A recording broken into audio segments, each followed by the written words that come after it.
कई लोग शौक से अपनी गर्लफ्रेंड को चुड़ैल बुलाते हैं, लेकिन क्या होगा अगर किसी की गर्लफ्रेंड सच में चुड़ैल निकले तो? आखिर क्या हुआ था कि यह खूबसूरत लड़की अपने बॉयफ्रेंड का खून पीने के लिए उसके पीछे पड़ जाती है? यह कहानी है नमो भूतात्मा 2 की, जो कि एक कन्नड़ा हॉरर कॉमेडी मूवी है। कहानी की शुरुआत में हम सबसे बड़े डॉन रुद्रा और मंजा को देखते हैं, जो कि वसूली करने के लिए कुछ लोगों को मार रहे होते हैं। इसके बाद रुद्रा अपने लोगों के साथ एक आदमी से वसूली करने के लिए ओंटी हाउस नाम की एक जगह पर जाता है। इस घर में बहुत अंधेरा होता है। वो लोग डरते हुए घर के अंदर जाते हैं और अंदर जाते ही रुद्रा एक सोफे पर बैठ जाता है। वो अपने लोगों से उस आदमी को पकड़कर लाने के लिए कहता है। तभी वो देखता है कि उसकी दाढ़ी के अंदर से एक चुड़ैल का हाथ बाहर आ रहा है। इसके बाद सामने फर्स्ट फ्लोर पर उसे एक लटकती हुई लाश दिखाई देती है। रुद्रा भागकर ऊपर जाता है तो वहां कोई लाश नहीं होती। तभी उसके कंधे पर एक भूत आकर खड़ा हो जाता है। यह सब देखकर रुद्रा बुरी तरह से डर जाता है। उसकी बॉडी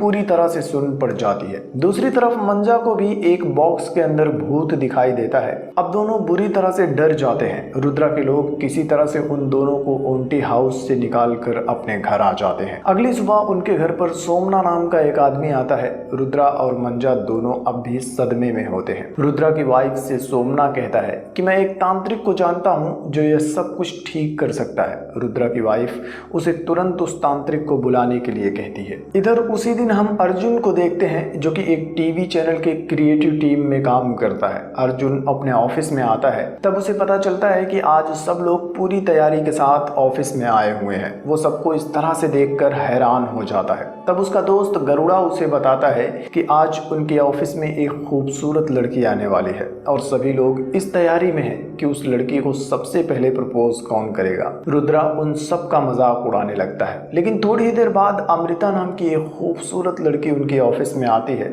अमृता को देखते ही अर्जुन को उससे प्यार हो जाता है। अर्जुन भी उसके साथ फ्लर्ट करना शुरू कर देता है। अर्जुन का बॉस उसे बताता है कि अमृता उनके चैनल की नई एंकर है। इधर डॉन रुद्रा के घर पर एक तांत्रिक अपनी 4 असिस्टेंट लड़कियों के साथ आता है। वो पूरे घर की जांच करता है और रुद्रा की वाइफ से कहता है कि यह पूरा घर दुष्ट आत्माओं से भरा हुआ है। इस घर में एक पूजा करनी होगी जिससे कि यह घर पूरी तरह से शुद्ध हो जाएगा। और भूत भगाने के नाम पर वो रुद्रा की वाइफ से 5 लाख रुपए मांगता है। रुद्रा की वाइफ उसे 3 लाख रुपए एडवांस दे देती है और तांत्रिक वहां से चला जाता है। अगली सुबह भी रुद्रा के लोग टीवी देख रहे होते हैं। तभी अर्जुन के टीवी चैनल पर रुद्रा और मंजा की वीडियो चलने लगती है। दरअसल ओंटी हाउस में जो कुछ भी हुआ था वो सबसे बड़े डॉन रुद्रा को डराने के लिए अर्जुन का ही एक क्रिएटिव प्लान था। उसने अपने एक बकरा शो में रुद्रा और उसके आदमियों को ओंटी हाउस में डरा कर बकरा बनाया था। यह देखने के बाद रुद्रा और मंजा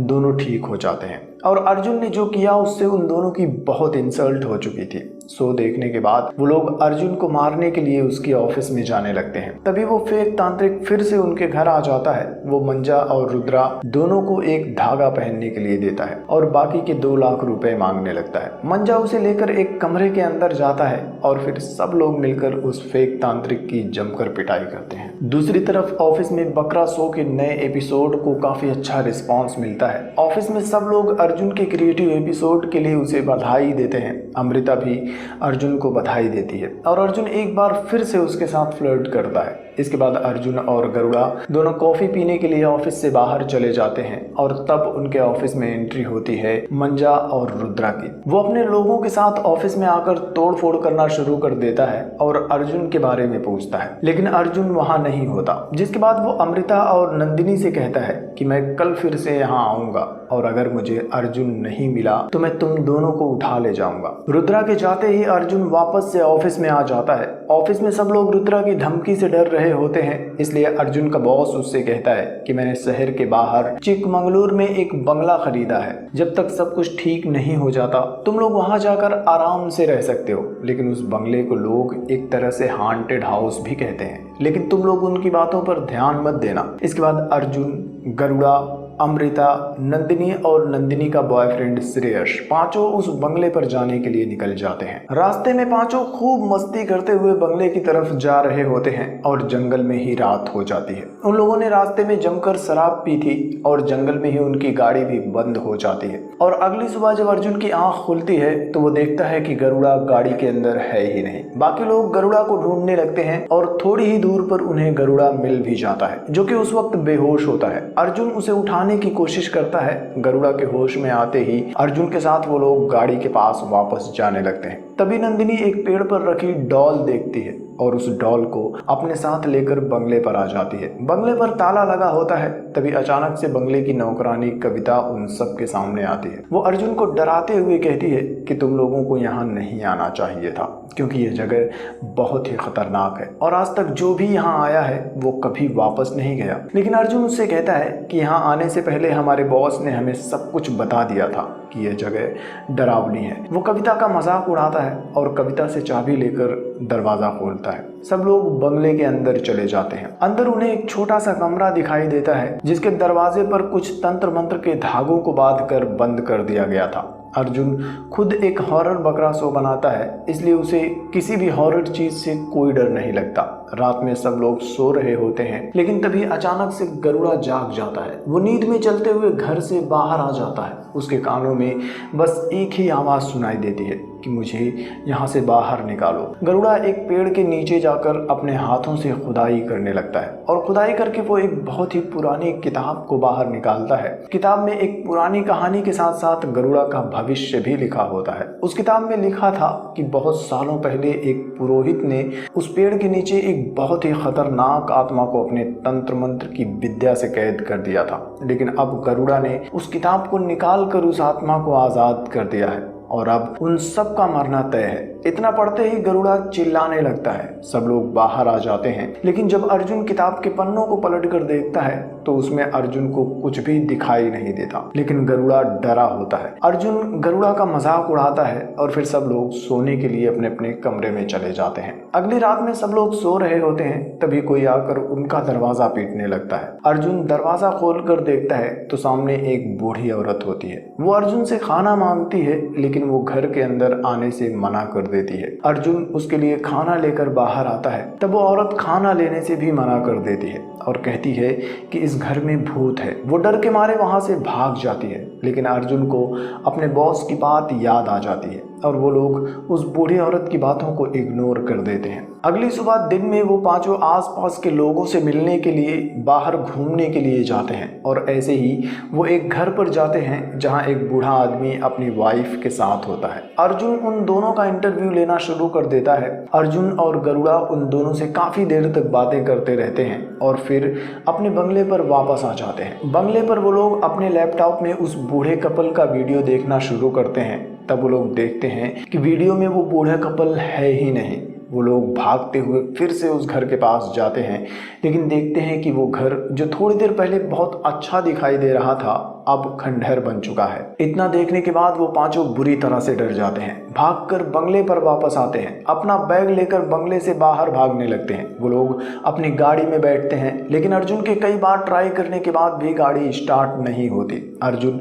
उन सब से कहता है कि अब हमें पैदल ही भागना होगा। वो लोग पैदल भागने लगते हैं, लेकिन मेन गेट के पास पहुंचते ही एक अनजान फोर्स उन लोगों का रास्ता रोक लेती है और उन्हें बंगले से बाहर नहीं जाने देती। अर्जुन कई बार ट्राई करता है, लेकिन उस अनजान फोर्स से बाहर नहीं जा पाता। तभी वो नौकरानी कविता उनके पास आ जाती है। वो अर्जुन से कहती है कि इसीलिए मैंने कहा था कि तुम्हें यहाँ नहीं आना चाहिए था। मैं भी काफी टाइम से इसी घर के अंदर फंस कर रह गई हूँ। आगे वो अर्जुन से कहती है कि मैं एक बाबा को जानती हूँ, शायद वो तुम्हारे बाहर जाने का कोई रास्ता निकाल सकते हैं। अर्जुन के कहने पर कविता फोन करके उस बाबा को बुला लेती है। बाबा उस हवेली के अंदर आ जाता है। उन पांचों को देखते ही बाबा उनसे कहता है कि इस घर में आकर तुम लोगों ने बहुत बड़ी गलती कर दी है। तुम पांचों में से कोई एक इस घर से जिंदा वापस नहीं जाएगा। जैसे ही बाबा दरवाजे के अंदर कदम रखने वाला होता है, उसे तुरंत हार्ट अटैक आ जाता है और बाबा के शिष्य उसे लेकर हॉस्पिटल चले जाते हैं। इधर ये पांचों बहुत बुरी तरह से डर जाते हैं और डिसाइड करते हैं कि वो लोग अपने अपने कमरे में चले जाएंगे और कोई कितना भी बुलाए दरवाज़ा नहीं खोलेंगे। इसके बाद हम देखते हैं नंदिनी को, जो कि बाबा की भविष्यवाणी की वजह से बहुत डरी हुई होती है। वो जंगल से मिली उस डॉल को अपने साथ लेकर कमरे से बाहर आती है और उस किताब को देखती है जिसे गरुड़ा ने बाहर निकाला था। नंदिनी उस किताब के पन्नों को पलटना शुरू कर देती है और इस बार नंदिनी को किताब के अंदर उसकी भविष्यवाणी दिखाई देती है और उसमें लिखा था कि 24 घंटे के अंदर अंदर तुम मर जाओगे। नंदिनी यह पढ़कर और भी डर जाती है। वो चिल्लाने लगती है। सब लोग अपने कमरे से बाहर आ जाते हैं। अर्जुन उसे बहुत समझाने की कोशिश करता है कि इस बुक में ऐसा कुछ भी नहीं लिखा है, लेकिन नंदिनी अब भी डर रही होती है। श्रेयस उसे अपने साथ लेकर कमरे में चला जाता है। डॉल को बेडरूम में रखकर नंदिनी वॉशरूम में जाती है, लेकिन वो देखती है कि डॉल अब वॉशरूम में रखी हुई है। वो फिर से डर जाती है, भागकर कमरे से बाहर आती है और मेन डोर ओपन करती है तो देखती है कि अब वो डॉल मेन डोर के सामने रखी हुई है। यह सब देखकर नंदिनी और भी डर जाती है और सबको छोड़कर घर से बाहर भागने लगती है। वो गाड़ी लेकर गेट से बाहर चली जाती है। श्रेयस भी गेट से बाहर चला जाता है, लेकिन जैसे ही अर्जुन बाहर जाने की कोशिश करता है, एक बार फिर से एक अनजान शक्ति उसका रास्ता रोक लेती है। इधर जंगल में नंदिनी की गाड़ी का एक्सीडेंट हो जाता है, लेकिन जब श्रेयस गाड़ी के पास पहुंचता है तो नंदिनी वहां नहीं होती। वो नंदिनी को पूरे जंगल में ढूंढना शुरू कर देता है। तभी श्रेयस गाड़ी के पास एक भूतनी को देख लेता है। श्रेयस बुरी तरह से डर जाता है, लेकिन तभी बीच जंगल में उसे नंदिनी मिल जाती है, लेकिन अब उसकी बॉडी पर भूतनी का कब्जा हो चुका था। श्रेयस उसे अपने साथ लेकर बंगले पर वापस आ जाता है। नंदिनी बेहोश होती है। श्रेयस उसे कमरे के अंदर सुला देता है। श्रेयस बाहर आकर अर्जुन से बात कर रहा होता है, तभी नंदिनी वापस से बाहर उनके पास आ जाती है। वो श्रेयस के पास आती है, उसे गले लगाती है और उसकी गर्दन पर अपने दांतों से काटना शुरू कर देती है। थोड़ी देर में श्रेयस भी नंदिनी की तरह भूत बन जाता है। अब वो भी नंदिनी के साथ अर्जुन, गरुड़ा और अमृता के पीछे पड़ जाता है। गरुड़ा और अर्जुन दोनों हवेली के बाहर उस पेड़ के नीचे आ जाते हैं जहां से गरुड़ा ने वो किताब निकाली थी। उस पेड़ के नीचे भी उन लोगों को एक और भूतनी मिल जाती है। वो गरुड़ा को बुरी तरह से पकड़ लेती है। उससे पीछा छुड़ाकर दोनों किसी तरह से वापस हवेली के अंदर आते हैं और उस छोटे से दरवाजे को खोलने लगते हैं जिस पर तंत्र मंत्र वाला धागा बंधा हुआ था। वो दरवाजा खोलकर अर्जुन और गरुड़ा दोनों उस कमरे के अंदर जाते हैं और उस अंधेरे कमरे में जब लोग लाइट जलाते हैं तो उन्हें कमरे के अंदर एक तस्वीर दिखाई देती है जो कि अमृता की होती है। और यह देखकर अर्जुन को पता चल जाता है कि अमृता भी असल में एक भूतनी ही है। अमृता अब भूतनी बनकर अर्जुन के पास आती है और उससे पूछती है कि क्या अब भी तुम मुझसे प्यार करते हो। डर के मारे अर्जुन उसकी बातों का कोई जवाब नहीं दे पाता, लेकिन उससे पूछता है कि आखिर इतने दिनों से तुम मेरे साथ रहकर मुझे मारने की प्लानिंग क्यों कर रही थी। हम दोनों ने तुम्हारा क्या बिगाड़ा है। अमृता उससे पूछती है कि क्या तुम्हें कुछ भी याद नहीं, और अर्जुन को उसकी गलती दिखाना शुरू कर देती है। फ्लैशबैक में अर्जुन उसी घर में वापस कुछ महीनों पहले की कहानी देखता है और वो देखता है कि उस घर में ही नंदिनी और श्रेयस के शादी की तैयारियां हो रही थी और श्रेयस असल में अमृता का भाई है। वो औरत जो रात में अर्जुन से खाना मांगने के लिए आई थी वो असल में अमृता की माँ है और अर्जुन ने जिस बूढ़े कपल का इंटरव्यू लिया था वो असल में अमृता के दादा दादी हैं। और घर की नौकरानी कविता अमृता के घर की नौकरानी थी और वो पुरोहित जिसे कविता ने भूत भगाने के लिए बुलाया था वो नंदिनी और श्रेयस की शादी करवाने के लिए अमृता के घर आया था। सगाई के लिए दोनों की पूरी फैमिली एक साथ आती है जिसमें नौकरानी कविता भी अपनी बेटी के साथ शामिल होती है। सगाई के लिए वो सब एक साथ मिलकर मिनी बस में बैठकर मंदिर जाने लगते हैं। रास्ते में अमृता को उसके सबसे छोटे भाई वासु का कॉल आता है। उसके एग्जाम थे इसलिए वासु सगाई में नहीं आ पाया था। तभी जंगल के बीच रास्ते में अर्जुन और गरुड़ा दोनों खड़े होकर अपने हॉरर शो के लिए एक बकरा ढूंढ रहे होते हैं। उसी टाइम इनकी बस सामने आ जाती है। प्लान के मुताबिक अर्जुन भूतिया ड्रेस में अचानक अचानक से उनके बस के सामने आ जाता है, जिससे कि उनकी बस का एक भयानक एक्सीडेंट हो जाता है और अमृता सहित उसका पूरा परिवार इस एक्सीडेंट में मारा जाता है। लेकिन वहीं दूसरी तरफ अर्जुन और गरुड़ा दोनों अपने सक्सेसफुल एपिसोड की शूटिंग करके बहुत खुश हो जाते हैं और उस एक्सीडेंट में मरने वाली अमृता की पूरी फैमिली में सबकी आत्मा अब अर्जुन के सामने आ जाती है। प्रेजेंट में वो सब अर्जुन को मारने की तैयारी करते हैं।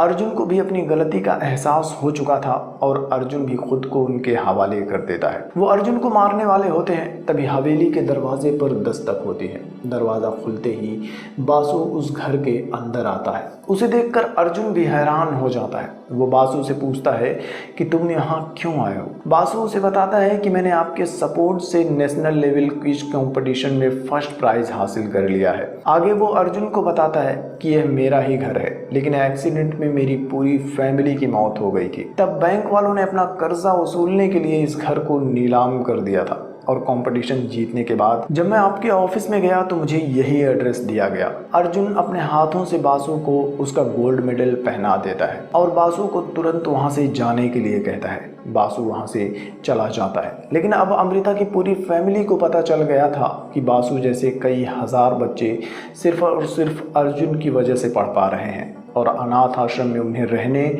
और खाने के लिए भी मिल रहा है। अमृता उससे कहती है कि तुमने अनजाने में ही सही लेकिन बहुत बड़ी गलती कर दी थी, लेकिन आज तुम्हारे अच्छे कामों ने तुम्हारी जिंदगी बचा ली है और तुम यहाँ से जा सकते हो। अर्जुन उन सब से माफ़ी मांगता है और चुपचाप वहाँ से चला जाता है। अर्जुन के जाते ही अमृता को याद आता है कि जंगल में नंदिनी और श्रेयस ने एक चुड़ैल को देखा था जो उनके ग्रुप की नहीं थी। इसके अलावा बाहर उस पेड़ के पास गरुड़ा को भी एक आत्मा ने पकड़ा था जो उनके ग्रुप की नहीं थी। तब अमृता अपनी फैमिली से कहती है कि हम सब यहाँ अकेले नहीं हैं, एक दूसरी खतरनाक आत्मा भी यहाँ रहती है। और अंत में हम देखते हैं कि अर्जुन और गरुड़ा अपनी गाड़ी में बैठते हैं, तभी वो दूसरी आत्मा पीछे से उन दोनों को पकड़ लेती है। लेकिन यह फिल्म यहीं पर ख़त्म हो जाती है और अगर आगे कभी इसका सीक्वल आता है तब हमें पता चलेगा कि आखिर इसके बाद क्या हुआ था। लेकिन तब तक अपना ख्याल रखना। Thank you.